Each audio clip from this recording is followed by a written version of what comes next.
if you talk to the average intellect, the college graduate, right, the mill executives, yes, they will say that the penitentiary is about rehabilitation.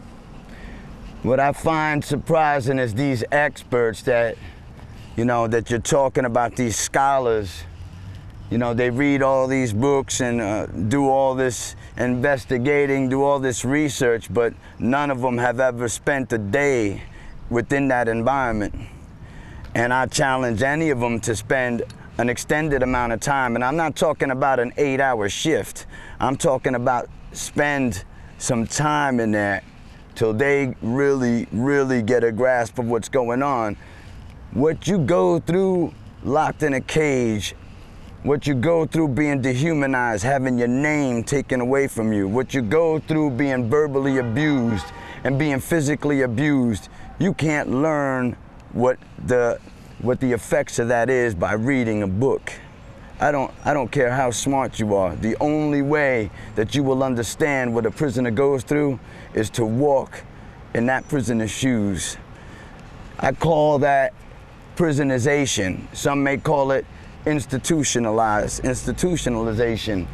This prisonization only takes a short amount of time to infect an individual that's put in that type of environment. And like I said, there is no book, there is no scholar that could think what it's like. Let me ask you this. I believe if a person actually kill another person, and they have to go to jail and stay in there for 15 or 20 years, all right, or longer, that person can sit there in between those walls and they can pretty much rationalize that, well, I made a bad call, and perhaps if I had made a different call, I wouldn't be into this now. But tell me this, have you been acquainted with anybody who was in jail who really did not commit the crime, and did they ever articulate to you what that impact of being in jail for something that they really did not do was? Whether you're guilty or not guilty, put into that environment, the same process takes place. I have seen what, in my opinion, was a law-abiding citizen be put in that environment and become a hardened criminal. A good example is I was incarcerated with, I would say he was a 65-year-old man who they got tired of picking up for DWIs. Now this was a businessman, a family man. I think he was a grandfather. He had never been arrested before besides being, you know, with the DWIs, the DUIs. And he found himself in conflict time and time again. And finally, we took him and we explained to him the situation that he was in within these walls. And basically, this older gentleman, this law-abiding citizen, this father, this grandfather, he had to protect himself. By the time I left this gentleman, when I got shipped out, this individual, in my eyes, had been infected with prisonization. He had the grill down pat. It's natural. His facial expressions changed. His body language changed. His mannerisms changed. His language changed. He became a prisoner. That was about survival, right? Excuse me? That was about survival, right? Yes, of course. It's all about survival in there. And that's, you know, my last time in prison, when my mentality was focused on, I want to rehabilitate myself, I want to change. It was one of the most difficult things in my life to do in that type of environment. Towards the end of my prison stay, they shipped me out to what they called an assessment center. This assessment center was a new program. When I got to this assessment center, I looked at this place as this, to me, was the perfect model of what prison should be like. It was a healthy environment.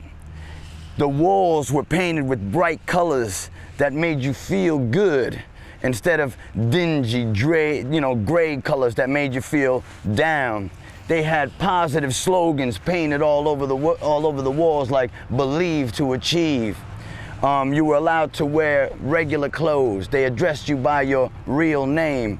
You had nice, spacious beds to sleep in, and you were fed good meals 3 times a day. They even offered you seconds. Now, the only catch was from the time you woke up at 5 o'clock in the morning till the time it was shut down at night at 9 o'clock, you steady went to classes that taught you how to make it in the outside world, how to fill out job applications. They taught you sex education classes, everything that you needed that was essential to start processing what you needed to do on the outside world.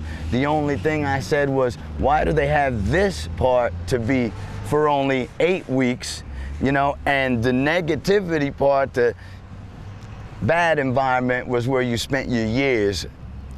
I felt like there's something wrong going on here. So even with those 8 weeks, sometimes it's not enough for a brother or a sister to get out into the outside world and make it. So what is prison then? Is it for rehabilitation or is it for punishment? It's punishment. To me, it's nothing short of torture. Nothing short of torture. I mean, it's punishment enough that you're taken away from existence. You're taken out of society, so you're not existing anymore. You're taken away from your loved ones. You are told what to do, when to do it. You're told what to say, when to say it. They take your name. To me, that is nothing short of torture, because you go through agony. Now, you might see a brother on a walk through to the prison playing checkers or playing spades or playing basketball and say, oh, these prisoners got it easy in here. Of course, they're gonna put on that face that I'm okay, because they adapt to that environment. But I'll tell you what, when that cell door slams shut at night, believe me, a lot of suffering goes on, because I can testify to that, because yeah, I played games in there too, but I suffered.